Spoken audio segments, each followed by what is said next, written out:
हाय, welcome friends. Wealth creation tips के इस channel में आप सबका स्वागत है। वेल्थ क्रिएशन टिप्स देखने वाले खासकर हिंदी में तो कई सालों के बाद फिर कर रहे हैं। पहले कोरोना से पहले ये चैनल एक्टिव था, कुछ वीडियो बनाते थे, वीडियो देते थे। आप में से किसी ने देखा नहीं होगा, देखा होगा मुझे नहीं पता, वो प्लेलिस्ट में है होंगे। इस चैनल का मुख्य उद्देश्य यही है कि फाइनेंशियल एजुकेशन देना है। फाइनेंशियल एजुकेशन का मतलब है सही तरीके से इन्वेस्टमेंट कैसे किया जाए या स्टॉक मार्केट रिलेटेड ट्रेडिंग वगैरह कैसे करना चाहिए, ऐसी चीज़ें, इन्वेस्टमेंट ट्रेडिंग रिलेटेड इन्फॉर्मेशन हम इस चैनल के द्वारा देते रहेंगे। कि हमारा यही मकसद है कि सही समाचार सही समय पर आप तक पहुंचाने का। तो इसी प्रयास में आज आपको एक विश्लेषण करने वाले, देने वाले, वो विश्लेषण है Yes Bank versus South Bank. South Bank का फुल नेम है दी साउथ इंडियन बैंक। ये the South Indian Bank Kerala state का प्राइवेट बैंक है, छोटा बैंक है।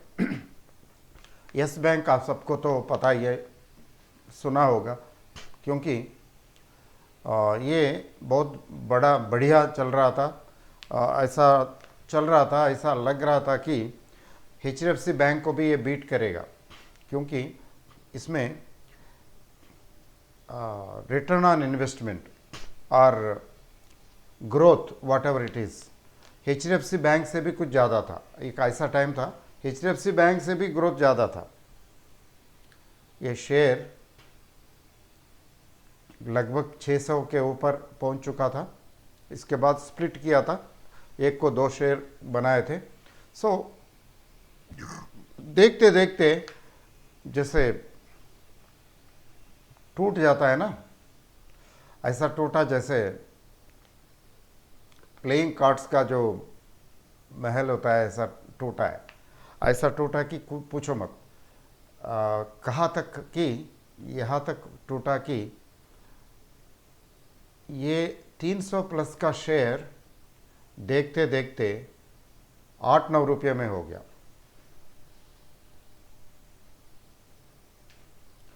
आप इमेजिन कीजिए क्या बीता होगा इन्वेस्टर पर।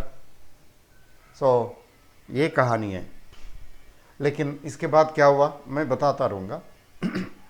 साउथ इंडियन बैंक ये है, ये केरला स्टेट का मेन बैंक ही समझ लो, प्राइवेट बैंक है, बहुत छोटा बैंक है, डूइंग वेरी वेल। 1 रुपी शेयर है, 1 रुपी फेस वैल्यू है। 1 रुपी फेस वैल्यू 30 प्लस में पहुंच गया था। और विश्लेषक लोगों का कहना था कि ये और बढ़ेगा, ये बहुत बढ़िया होगा, बहुत अच्छी ग्रोथ होगी। ऐसे टाइम में पता नहीं क्या हो गया, NPS के चक्कर में कहा जाता है कि केरला के 1-2 बड़े लोगों ने लोन लिया, इससे कुछ पता नहीं फ्रॉड हुआ या कुछ क्या हुआ, लौटाया नहीं। NPS के चक्कर में NPS में पड़ गया। और NPS के चक्कर में, NPA आप जानते हैं ना, नॉन परफॉर्मिंग एसेट्स, मतलब किसी को लोन देती है बैंक, वो तो फिर वापस मिलता नहीं पैसा, तो ख़त्म कहानी। भारी रकम है तो बैंक का वर्किंग ही अफेक्ट करेगा। वही हुआ था, कई बैंक्स के साथ हुआ था, खासकर public sector undertakings PSU banks के साथ हुआ था। उस जमाने में ये भी उसका शिकार, मतलब ये बन गया था, विक्टिम बन गया था। ये साउथ इंडियन बैंक डूबा और प्रमोटर्स वैसे ही कम थे प्रमोटर्स, और इसके प्रमोटर्स में FIIs वगैरह बहुत थे, मतलब इंस्टीट्यूशनल इन्वेस्टमेंट कुछ ज़्यादा था और प्रमोटर्स का स्टेक कम था। जब वो डूबने लगा, डूबने से पहले ही समझ लो सारे प्रमोटर्स ने अपना पैसा वापस ले लिया, मतलब बेच दिया अपने शेयर्स, तो फिर पब्लिक के पास है, मोस्टली पब्लिक के पास है, एफआईआईस भी हट गए, mostly institutions have withdrawn their money. So इसकी ये हालत हो गई कि 4 to 5 रुपीज़ इसकी है, इसका शेयर प्राइस हो गया 5 rupees, 4 to 5 rupees approximately, exactly नहीं पता, देखेंगे। तो 30+ वाला शेयर 4 रुपये में आ गया, 4-5 रुपये में, मेनली कोरोना के टाइम पे। इससे पहले भी खराब हालत थी और इसके बाद कोरोना आ गया, कोरोना के टाइम में तो डूब गया पूरा। लेकिन वो शेयर आज 5% अप है। मार्केट इज डाउन टुडे, आपने ऑब्जर्व किया होगा, नोटिस किया, आज तो करीब 0.5% डाउन है, 90 पॉइंट गिरा है निफ्टी, लेकिन ये 5% अप है एंड 52 वीक हाई के पास आ गया दोबारा। 52 वीक हाई इसका 29 प्लस, ऐसा 27 प्लस है, अब ऑलमोस्ट पहुंच गया। क्या व्हाट हैपेंड? और यस बैंक की हालत देखो, यस बैंक 300 प्लस से लेकर नीचे गिरते गिरते गिरते 8-9 रुपया में पहुंच गया, 7-8 रुपया में, कोई लेने वाला नहीं, सारे डूबे हुए। लेकिन कोई बैंक डूब नहीं सकता, बैंक को बचाना होता है। बैंक को या तो उसको एज इट इज़ बचाते हैं, नहीं तो किसी के साथ मर्ज कर दे, किसी के साथ मर्ज करते, शेयर होल्डर गया, ख़त्म हो गया, ख़त्म हो गई कहानी। लेकिन इसके साथ क्या हुआ, शेयर होल्डर्स खुशकिस्मत थे, इस बैंक को बचाने के लिए, इस बैंक को एज इट इज़ इसकी एंटिटी कायम रखते हुए बचाने के लिए कैसे प्लान किया स्टेट बैंक ऑफ इंडिया। इसके अलावा बड़े बड़े प्राइवेट बैंक्स लेके, जैसे HDFC bank, ICICI bank, Kotak Mahindra bank, axis bank, etcetera etcetera, बड़े बड़े बैंकों ने निवेश किया, मतलब कुछ पुल अप करके कैपिटल, इसका सारा पैसा गया। ज़्यादातर NPS में ये भी डूबा था। सो पैसा पुल अप करके, निवेश करके, फिर इसको जिताया, नई जिंदगी मिल गई इसको, और शेयर प्राइस रखा इन्होंने 10 रुपया। सो इस तरह ये लोग ये चला रहे हैं, स्टेट बैंक ऑफ इंडिया वगैरह वगैरह, ये सब मिलके इन्वेस्ट करके इसको इन्फ्यूज्ड लाइफ। यस बैंक चल पड़ा, जैसे पहले से चल रहा था, तो यस बैंक को नया जीवन मिल गया, अब चलने लगा, चलते चलते 10-12-15 रुपया चलते चलते आज के डेट में ये 20+ में आ गया। All time 52 week high I think 24-25 के आसपास है, देख लेते, ये 2475 52 वीक हाई था, वेराज साउथ इंडियन बैंक का 52 वीक है 27.9। अब करंट प्राइस देखा जाए तो यस बैंक का 21 रुपीज़ 30 पैसा एंड साउथ इंडियन बैंक का 26 रुपीज़ 90 पैसा, मतलब वे ये अपने अपने 52 वीक हाई के आसपास पहुंच गए। आज मार्केट गिरा, लेकिन ये दोनों ने रिकॉर्ड किया 5% अप एंड 5% अप, दोनों में 5% अप है। क्या है ये? सबसे पहले इसका इतिहास थोड़ा देखेंगे, इसकी क्या हालत थी, क्या हुआ, तो इसको देखने के बाद फिर डिस्कस करेंगे, फिर पॉइंट पे आएंगे।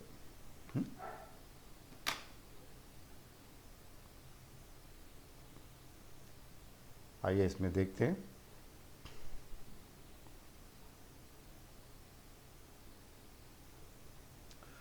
ये इसका प्राइस क्या था, अब क्या है,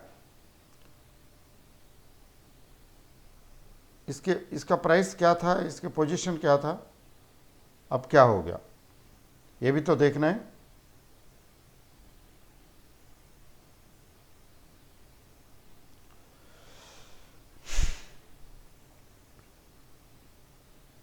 आइए ये साउथ इंडियन बैंक है। यू आर एबल टू सी, देखिए,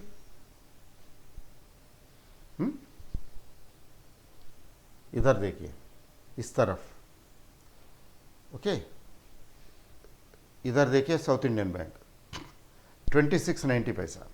ये 2690 पैसा साउथ इंडियन बैंक है, ये प्राइस है। और ये 52 वीक रेंज देखा जाए 2790 और 13 रुपीज़ 75 पैसा, 13 रुपीज़ 75 पैसा 52 वीक लो था, 2790 पैसा हाई था। आज 2690 ऑलमोस्ट 52 वीक हाई पे पहुंच गया आज। और बहुत छोटा शेयर है,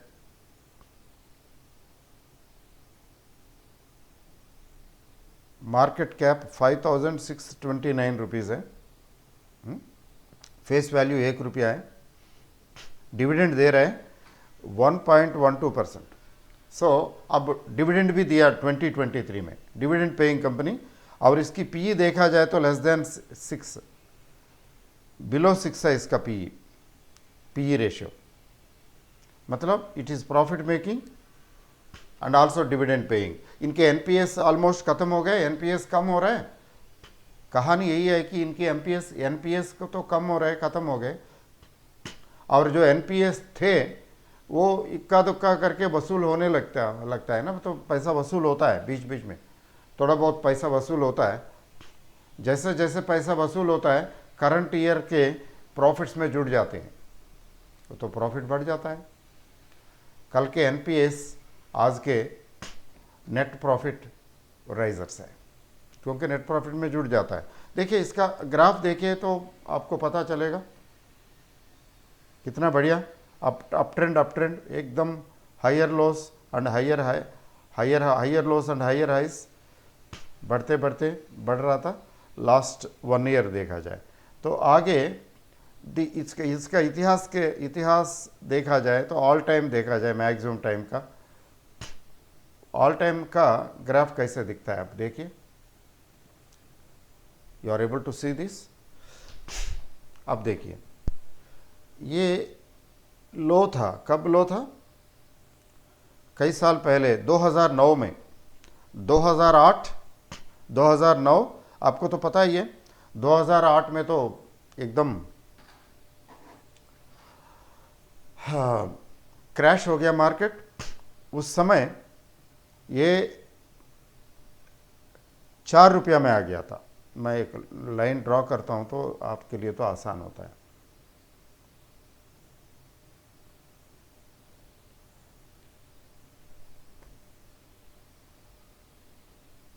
एक लाइन ड्रॉ करेंगे तो you will be able to, horizontal line, ये देखिए, this is the line, okay, this is the line. कितना? 4 रुपया। इसको कहते हैं मल्टी ईयर डबल बॉटम और ट्रिपल बॉटम। ये तो है वर्चुअली ट्रिपल बॉटम ही है। 2009 में एक बार और 2005 में एक बार, 2005-6 के बीच में ये 4 रुपया इसका कोटेशन था। सो वही हाल हुआ कोरोना के टाइम में। Once again multi year low, this multi year low और मल्टी ईयर बॉटम बहुत ग्रोथ देता है। ये तो टेक्निकली कहते हैं कि कई साल के बाद उसी लेवल पे नीचे गिर के आया है तो वहाँ से फिर सपोर्ट मिलेगा, तो मिला ही। देखिए आराम से सपोर्ट मिलते मिलते कहाँ तक पहुँच गया, देखिए डबल बॉटम ट्रिपल बॉटम से एकदम ऊपर उठा। कितना देखिए 32 रुपीज़ वाला 4 रुपया में पहुँच गया। This is the speciality with this bank, okay. And previous high 32 के आसपास पहुंचने की तैयारी कर रहा है। इससे तो पता चल ही रहा है कि इट इज़ क्वाइट बुलिश। कहा 4 रुपया, कहा 27 रुपया। It's a matter of 1.5 years at the most. ये हुआ था ये 4 रुपया कोरोना के टाइम पे। सो कोरोना के टाइम पे 4 रुपया था, तो फिर इसके बाद 3 साल में 4 rupees share became 27 rupees and much more is in the offing. आगे और भी बढ़ सकता है, लेकिन बढ़ सकता है, इन्वेस्ट करना चाहिए, पैसा लगाना चाहिए न, उसके लिए तो सोचना पड़ेगा, सोच समझ के करना पड़ेगा, क्योंकि ये चैनल इन्वेस्टमेंट एडवाइस करने का नहीं है, इन्वेस्टमेंट एडवाइस या रिकमेंडेशन का नहीं है, एनालिसिस का है। डिसीजन तो आपको खुद लेना होगा। So you have to take decision on your own and because it is your risk. इतना तो कह सकते हैं कि अच्छे ट्रेंड में है शेयर। ओके, सो और आगे देखा जाए, व्हाट अबाउट यस बैंक।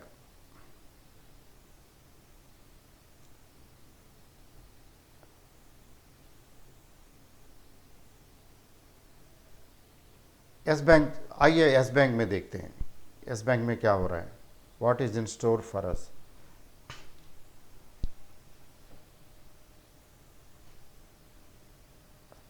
हाँ देखिए यहाँ पे यस बैंक एक्सट्रीम लेफ्ट देखिए, एक्सट्रीम लेफ्ट देख रहे हैं आप देख रहे 21 रुपये 30 पैसा आज का 5% अप, 5%, 1 रुपये 5 पैसा यानी 5% अप है। और इसका 52 वीक है, 52 वीक है 2475 यहाँ दिख रहा है। 52 वीक लो 14 रुपये 40 पैसा, दोनों का 52 वीक लो दोनों का बराबर है ऑलमोस्ट, दोनों का 52 वीक हाई भी आसपास ही है ना, दोनों एक जैसे हैं और दोनों एक जैसे ग्रोथ पाथ में आ गए। और इसका भी एडवांस्ड चार्ट देखा जाए, देखिए कितना पुराना है ये, 21-22 में ये हालत है। मैक्सिमम चार्ट ही देख रहे हैं, एक बार और चेक कर लेते। हाँ ये मैक्सिमम चार्ट है, ये चार्ट कहाँ से कहाँ तक देखिए, स्टार्टिंग में कितना था,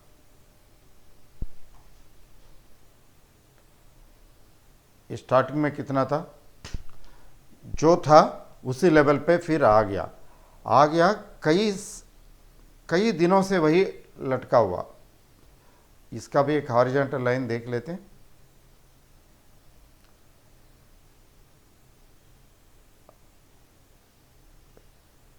देखिए टेक्निकल चार्ट्स मैथमेटिक्स की तरह काम करते हैं, जब करते हैं, नहीं करते तो नहीं करते। ये लाइन ड्रॉ कर रहा हूँ, देखिए ये क्या लाइन है, इस लाइन का या क्या प्राइस है, ये यहाँ दिखा रहा है कि 4 रुपये 98 पैसा, 5 रुपीज़ समझ लो।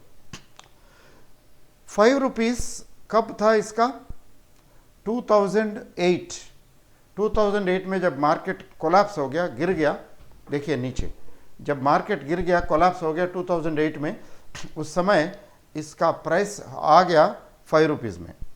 और इसके बाद इतनी बड़ी इमारत देखिए ऊपर, दिस इज 360 के आसपास, 370 360 के आसपास।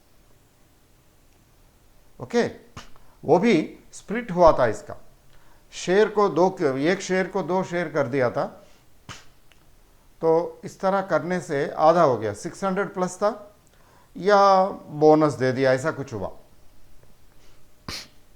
बात एक ही है, बोनस 1:1 बोनस दे दिया तो आधा हो जाता है, इस तरह हुआ कुछ। सो वहाँ से गिरते गिरते यहाँ तक नीचे आ गया, 300 मतलब 400 के करीब, 350 या 340 का शेयर 4 रुपये में गिर जाता है, 4-5 रुपया 7-8 रुपये में गिर जाता है। आप अनुभव कर सकते हैं कि कितना दर्दनाक स्थिति थी। कई इन्वेस्टर्स के पास ये यस बैंक के शेयर अभी भी पड़े हुए, जब स्टेट बैंक ऑफ इंडिया वगैरह वगैरह ने इसको इसमें निवेश करके इसको जिताया, जिंदा किया, रिवाइव किया। उस समय moratorium, you can say moratorium, ये मॉरेटोरियम यही है कि लॉक इन पीरियड 3 साल तक किसी के पास शेयर्स है तो 3 साल तक तो बेच ही नहीं सकता, 3 साल तक बेच नहीं सकता शेयर, लॉक इन पीरियड में फंस गए। तो मेरे पास भी थे पड़ा हुआ, 3 साल तक लॉक इन पीरियड अनाउंस किया, मतलब 3 साल के अंदर कोई बेच भी नहीं सकता। ये बहुत ज़रूरी था, ये तो अच्छा किया। लेकिन 3 साल में धीरे धीरे करके क्या हुआ था, इसके बाद कोरोना के बाद, पर्टिकुलरली आफ्टर कोरोना, ऐसा नहीं कि ये बढ़ गया, लेकिन ये पिकअप टाइम है, मतलब it is picking up strength. बहुत बड़ा घायल आदमी एकदम घायल हो गया, जख्मी हो गया, चल फिर नहीं पा रहा है, इसको तो टाइम लगेगा रिकवर करने में, हीलिंग में। तो वही हुआ यहाँ भी। अभी लास्ट 3 इयर्स में करते करते करते स्टेबलाइज करते करते करते इस मुकाम पे पहुंचा। अभी भी उसी लेवल पे 20s में धीरे धीरे करके 10 रुपये का शेयर, 10, 11, 12, 15 का शेयर धीरे धीरे करके 20-25 रेंज में आ गया। और शेयर का दाम बढ़ रहा है, धीरे धीरे पिकअप कर रहा है। आज तो देखो पिछले लास्ट 1 वीक में, पिछले 10 वर्किंग डेज देख लीजिए, ये तो शेयर थोड़ा थोड़ा बढ़ता गया। रीज़न ये बता रहे, इनके एनपीएस है, नॉन परफॉर्मिंग एसेट्स है, जिनको इन्होंने पैसे दिए उधार पे, वो तो पैसा आया नहीं, आने वाला नहीं है समझ के बैड डेट्स में लिख दिया तो एनपीएस हो गया। वो अब बेचने वाले, इनको पैसा आने वाला है, तो अब तो बैंक भी आ गया इनको बैड लोन्स को खरीदने के लिए। इनको ये पैसा मिलने वाला है, कुछ पैसा मिलने वाला है, तो इनके प्रॉफिट में जुड़ जाएगा ये पैसा। तो यही सोच के शेयर का दाम बढ़ा रहे हैं। तो now this is the position.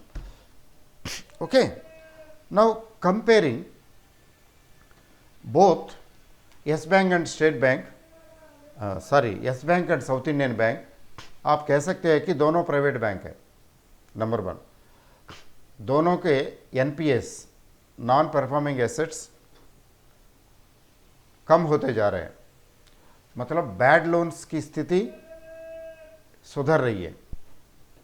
Quality of loans, quality इनके लोन्स की, मतलब क्वालिटी ऑफ एसेट्स जिसको कहते हैं, a quality of assets is improving day by day. एक अच्छी खबर है, खुश खबर है। और दूसरी बात यह है, आने वाले टाइम में इनकी ग्रोथ और बढ़ सकती है। कितना बढ़ेगी ग्रोथ, कितना बढ़ेगा और क्या होगा वो तो अभी अंदाज़ा नहीं लगा सकते, लेकिन these two are on the growth path. क्या आप इन पे निवेश कर सकते हैं? तो इसका जवाब यस भी है, इसका जवाब नो भी है। और यस और नो इसलिए कि कल क्या होगा किसी को नहीं पता।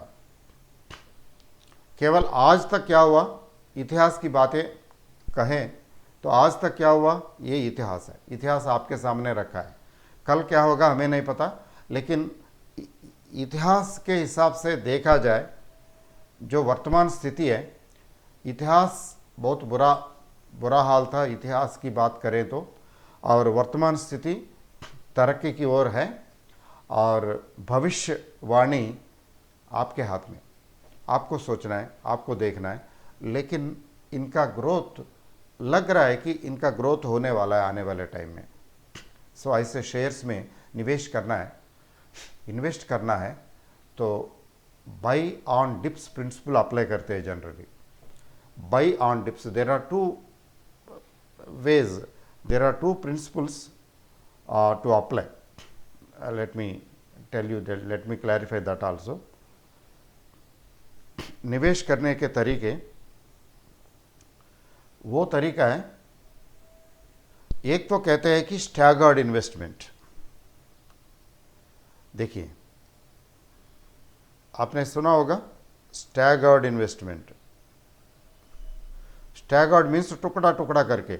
सो इन्वेस्ट करना चाहे तो प्लान्ड वे में 1 2 3 मैक्सिमम 3 इंस्टॉलमेंट्स में, 3 इंस्टॉलमेंट्स में पे निवेश कर सकते हैं। एक बार इन्वेस्ट किया, प्रोग्रेस है, अच्छा चलने वाला है, दोबारा, या चलते चलते थोड़ा सा मार्केट की वजह से, मार्केट कभी बीच में डाउन होता है ना, मार्केट डाउन होता है तो हर शेयर डाउन होता है मोस्टली। मार्केट के डाउन होने की वजह से इस शेयर में डाउनफॉल आ रहा है तो एवरेज कर सकते हैं। और आपको लगेगा तीसरी बार, 2 या 3 बार स्टैगर्ड इन्वेस्टमेंट, टुकड़ा टुकड़ा करके 2 या 3 बार, 2 दफ़ा या 3 दफ़ा इन्वेस्ट कर सकते हैं। That is one approach. So इससे क्या होता है, पोजीशन एवरेज हो जाता है। Number 2 strategy, buy on dips. Buy on dips का मतलब जब जब गिरता है किसी भी वजह से निवेश करें। इधर टू बाई ऑन डिप्स, जब कम होता है, गिरता है तो तभी इन्वेस्ट करें, या 2-3 इंस्टॉलमेंट में इन्वेस्ट करें, इस तरह कर सकते हैं। तो अंदाज़ा अनुमान है कि आने वाले 2-3 साल एटलीस्ट देखा जाए 15 to 20% ग्रोथ दे सकते हैं। ये ज़्यादा दे सकते हैं, कम दे सकते हैं, कुछ भी हो सकता है, क्योंकि फ्यूचर का अनुमान लगाना मुश्किल है, किसी के बस की बात नहीं। किसी को कुछ नहीं पता, कल क्या होगा किसी को नहीं पता। स्टॉक मार्केट के बारे में क्या बताए, बता ही नहीं सकते। लेकिन आज तक, अभी तक जो हालत थी, वर्तमान स्थिति को देखते हुए भविष्यवाणी यही है कि ग्रोथ की पॉसिबिलिटी है। Okay, so thank you very very much. So we are meeting after a long time, लेकिन मेरे को लगा कि ज़रूर आप तक खास इन्फॉर्मेशन, ताज़ा समाचार, stock market related, investment related पहुंचाना चाहिए। और पूरा टीम लग गया इसमें, और आगे इसमें ट्रेडिंग के बारे में भी, स्टॉक मार्केट के ट्रेडिंग के, बहुत सारे लोग ट्रेडिंग में भी इच्छुक है, दिलचस्पी बढ़ रही है ट्रेडिंग में। तो इसलिए तो ट्रेडिंग के बारे में, इन्वेस्टमेंट के बारे में भी इसमें, इस चैनल के थ्रू आपको समाचार पहुंचाने वाले हैं। धन्यवाद, all the best, thank you very very much and good night.